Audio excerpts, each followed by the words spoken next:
Yes बच्चों, sugar के साथ बेस लें, जो रेड वाला मैंने एनसर्कल किया है ये न्यूक्लियोसाइड है, और ये जो तीनों है sugar plus base plus phosphate group, जो ग्रीन कलर से लिखा है ये हमारा न्यूक्लियोटाइड है।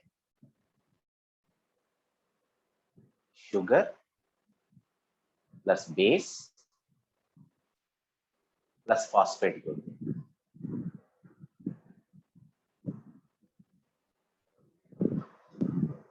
बढ़ते हैं बच्चों question number 23।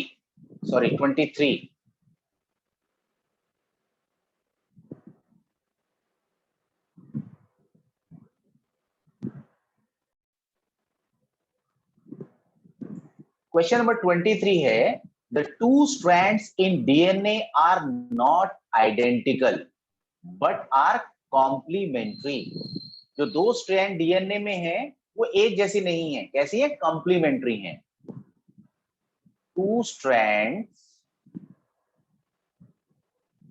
in DNA are not identical,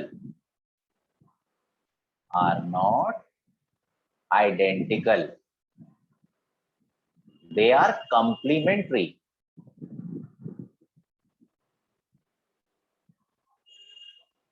question है ऐसा क्यों होता है बच्चों? यहां पर क्या होता है, जो बेस पेयरिंग है वो स्पेसिफिक होती है। बेस पेयरिंग स्पेसिफिक होती है का मतलब कि हमेशा because of specific base pairing. जैसे एक स्ट्रैंड है न्यूक्लियोटाइड की, इसमें ये बेस निकले हुए हैं A T G A C T. अब इसका जो अपोजिट डायरेक्शन में जो हेलिक्स आएगा, इसकी बेस पेयरिंग के लिए बच्चों बिल्कुल स्पेसिफिक पेयरिंग होती है। ऑलवेज ए के साथ कौन जुड़ता है? टी। और अगर टी आएगा तो उसके साथ साथ क्या जुड़ेगा? ए।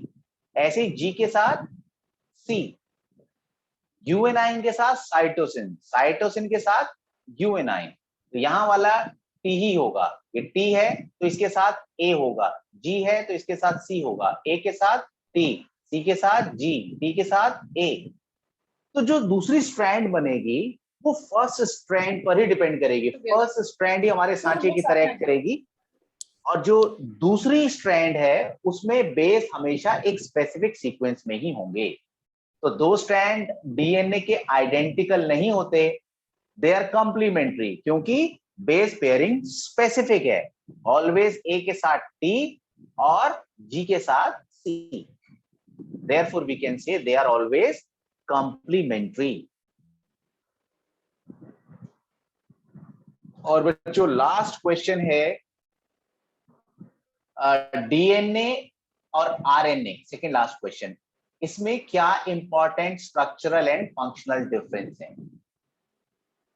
Structural and functional difference between DNA and RNA. Difference between DNA and RNA.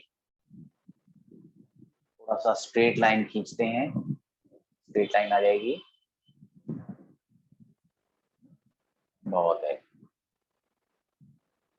एक स्ट्रेट लाइन ऐसे भी,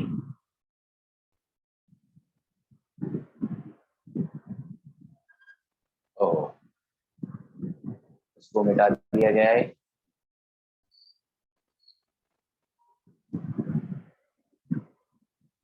बहुत है बच्चों। तो अगेन बच्चों एक तरीके से क्वेश्चन आंसर सेशन में ये रिपीट हो रहा है।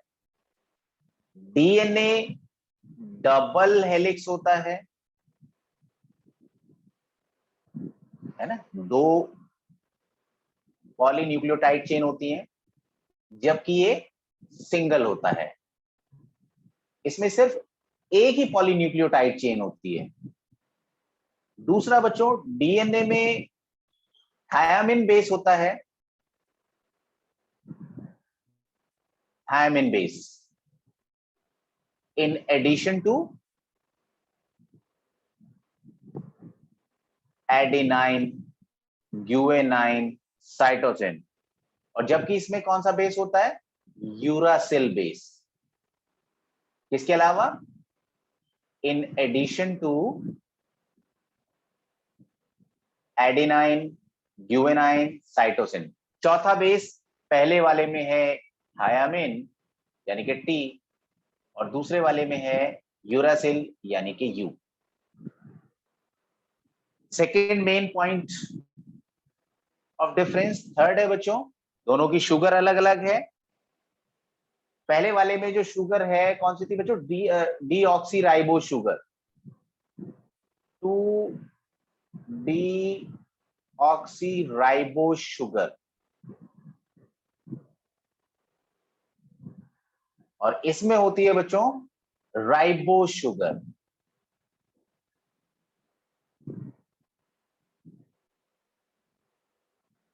डीएनए की एक अच्छी प्रॉपर्टी बच्चों है ना, जेनेटिक इंफॉर्मेशन ट्रांसफर करता है ऑफस्प्रिंग में, यानी कि इसकी प्रॉपर्टी है ये रेप्लिकेट कर सकता है,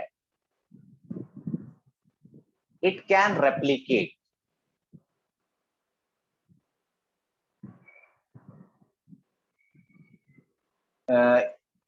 कांट, इसमें सेल्फ रेप्लिकेशन की प्रॉपर्टी नहीं है।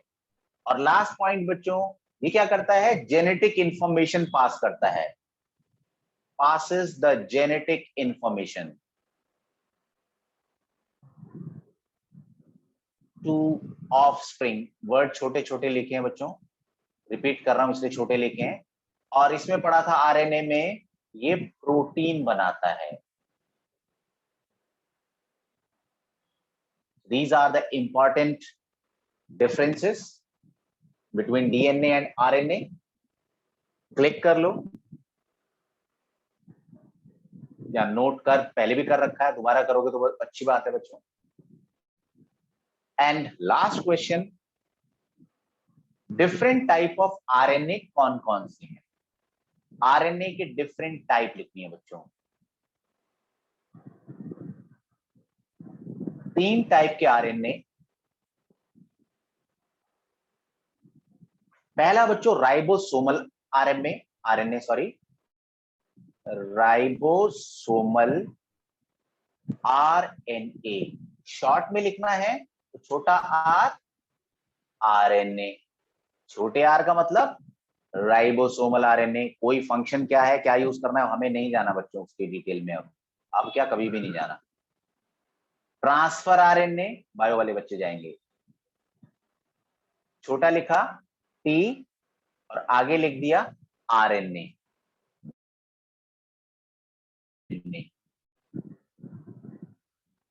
Messenger RNA, mRNA. तो इस तरीके से बच्चों ये बायोमोलिक्यूल चैप्टर हमारा कंप्लीट होता है। आज हम इंट्रोडक्शन करेंगे बच्चों इसका, एल्कोहल, फिनोल्स एंड ईथर। एक इलेक्ट्रोकेमिस्ट्री चैप्टर बच्चों हम आगे कर चुके हैं, जो इस बार तो नहीं आएगा, नेक्स्ट टर्म में आएगा। अब हमारा एल्कोहल और पी ब्लॉक एलिमेंट बचे हुए हैं जो इस टर्म में आने हैं। थम्स अप का साइन बनाना बच्चों अगर ये हो गया है तो।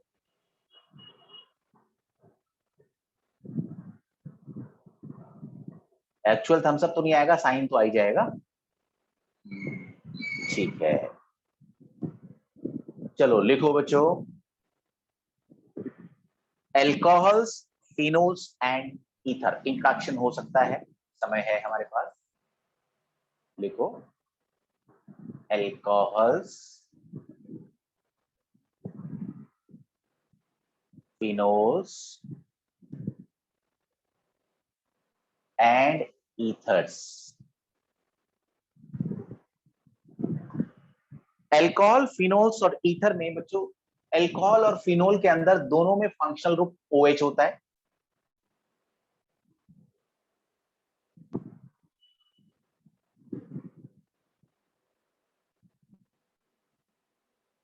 ईथर के अंदर ओ होता है बच्चों, ओ के दोनों तरफ कार्बन जुड़े हुए होते हैं। इसके अगर हम क्लासिफिकेशन में देखें नॉर्मल क्या क्या है, अगर एलिफेटिक कार्बन चेन जुड़ी हुई है और उसके साथ OH लगा हुआ है तो इसको कहते हैं एलिफेटिक एल्कोहल। Aliphatic alcohol. आर हमारा बच्चों कोई भी हो सकता है, मिथाइल, इथाइल, प्रोपाइल, ब्यूटाइल, कुछ भी हो सकता है। और अगर आर की जगह बच्चों बेंजीन रिंग हो और बेंजीन रिंग से OH ग्रुप जुड़ा हुआ हो तो ये पर्टिकुलर क्लास बन जाएगी फिनोल की। हाँ, अगर एरोमेटिक ग्रुप है मगर OH डायरेक्ट नहीं जुड़ा हुआ, कहीं साइड में चेन है और उस चेन से OH ग्रुप जुड़ा होता है, तो ये बच्चों एल्कोहल का ही पार्ट है मगर ये रिंग वाला एल्कोहल है, इसको कहेंगे एरोमेटिक एल्कोहल। तो aliphatic alcohol, phenol and aromatic alcohol. तो ये तो क्लासिफिकेशन नॉर्मल वे में हो गया, इनके नाम के लिए हो गया। अब बच्चों वही क्लासिफिकेशन जैसे हेलो एल्केन्स और हेलो एरीन्स में था, mono halo alkane, die halo alkane, try halo alkane था, ऐसे बच्चों यहाँ पर एल्केन की जगह यहाँ पर हमारा क्या है, एल्कोहल है। तो हेडिंग है classification.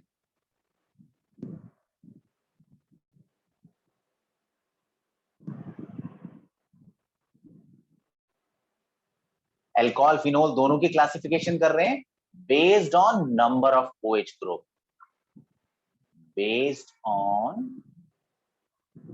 Number of OH group. कितने OH ग्रुप कनेक्टेड हैं उसके हिसाब से बच्चों यहां पर हम इसको क्लासिफाई करेंगे। जैसे पहला है बच्चों मोनोहाइड्रिक। मोनो मतलब एक,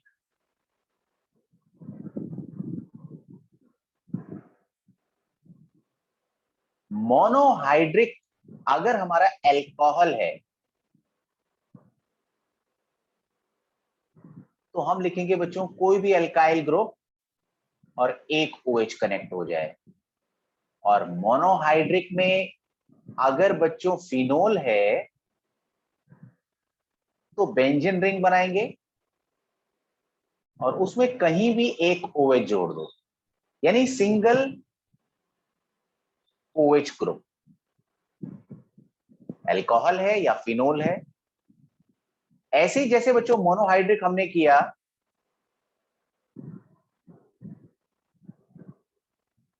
डाइहाइड्रिक में भी हमारा एल्कोहल और फिनोल बन सकता है। डाइहाइड्रिक में देखो बच्चों जैसे एल्कोहल का बना रहा हूं मैं, CH2OH, CH2OH, एल्कोहल वाला आ गया। और अगर एरोमेटिक का चाहिए तो होगा बेंजीन रिंग और दो OH कहीं भी लगा दो बच्चों। ऐसे ही ट्राईहाइड्रिक का जगह को बचाते हैं, यहां लिख देता हूं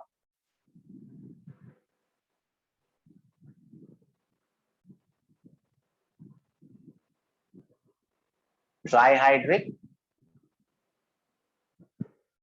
तीन OH ग्रुप, तीन OH ग्रुप हमारे किसी कार्बन चेन में है, CHOH, ये ग्लिसरॉल का फॉर्मूला है बच्चों, trihydric, this is glycerol. Phenol, trihydric, ortho, Meta, para, जो पोजीशन समझ में आए तीन पोजीशन पे OH जोड़ दो। तो डिपेंडिंग ऑन कि कितने number of OH group connected हैं, it is monohydric, dihydric and trihydric.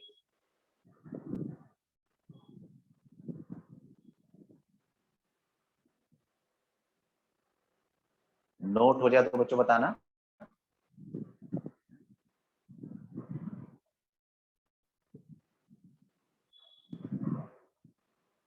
ठीक है।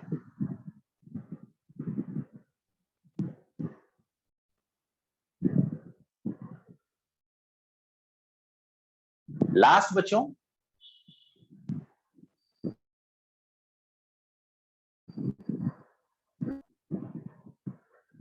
based on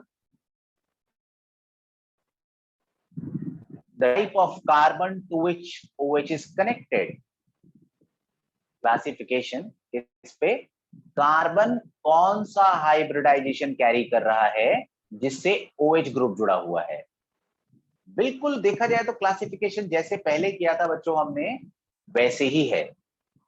इसको बच्चों आपको मैं होमवर्क के लिए दूंगा, मैं नाम लिख रहा हूं, आप एग्जांपल सोच के आओगे।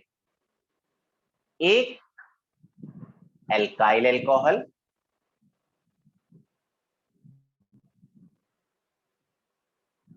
जिसमें आप एग्जाम्पल बना के लाओगे बच्चों प्राइमरी, सेकेंडरी और टर्शियरी एल्कोहल का। दूसरा आप एग्जाम्पल लाओगे बच्चों एलाइलिक एल्कोहल का। ये जो एल्काइल, एलाइल और एक और बना देता हूं पहले, ये बेंजाइल।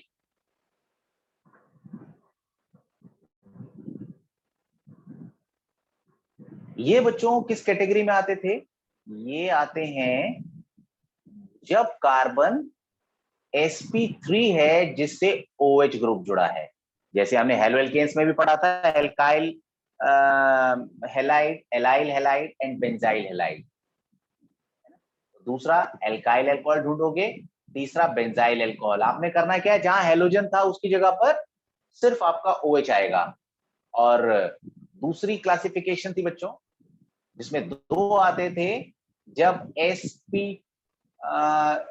नहीं 3 नहीं था, इसमें डायरेक्टली 2 था जो X से जुड़ा था। अब X की जगह क्या है, यहाँ पर OH है। इसमें बच्चों हमारे दो आते हैं, एक आएगा विनाइल एल्कोहल, पहले था हमारा विनाइल हैलाइड,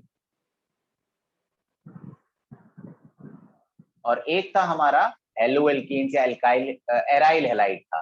तो यहाँ पर एराइल हैलाइड की जगह वर्ड यूज करेंगे बच्चों फिनोल। तो यहाँ पर दोनों केस में sp2 कार्बन है जिससे कि OH ग्रुप जुड़ा होगा। तो ये आपने देखना है बच्चों। नेक्स्ट क्लास में कुछ एग्जांपल डिस्कस करेंगे और फिर structure of the group study करेंगे। फिर मिलते हैं बच्चों नेक्स्ट क्लास में। यहाँ तक आप तैयार करके रखोगे। ओके बच्चों।